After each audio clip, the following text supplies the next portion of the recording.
And I'm going to push the trigger there, and then this happens. Look, watch.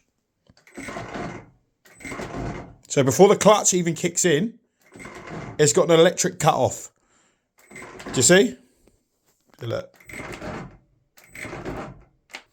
And for those that are concerned about the weight of this thing, I'm holding my phone and I'm holding the drill. The drill bit's in the wall itself at the minute, which is taking part of the weight. So look, I'll turn it on now, look. For those of the people that are worried about the weight, you just grab it with one arm.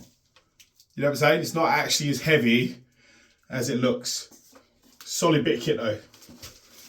So on here it will tell you like how much battery you've got. Do you see there? Performance wise, how it's doing through the wall. And this is almost like a level. So it tells you, ideally you want it just on the light, but it tells you how you're doing positioning wise, like so like how you're holding it. It will tell you, look, do you see? So if I move it, so there'll be too much to that side, center it more, down, up, you know, that sort of thing. So it will tell you where you should be centering it.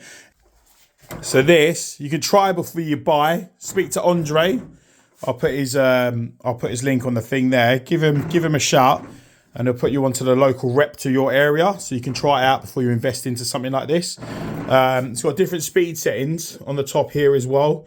So that one's slightly slower for the larger core holes, and this is obviously for your slightly smaller ones. You've got a hose connection underneath here, you can see there, so that lets water into there whilst you're core drilling if you need it. On off button, and it'll tell you performance wise when you're drilling on here how it's doing. And it's one key, so yeah, it's a good bit of kit. Little lever there, push that, push in the battery slightly, and then slide it out like that. So I'm going to change that for another one here. Let's see if this one's got life in it. Yeah, so, and then that just slides in there like that. And then we crack on. And we crack on.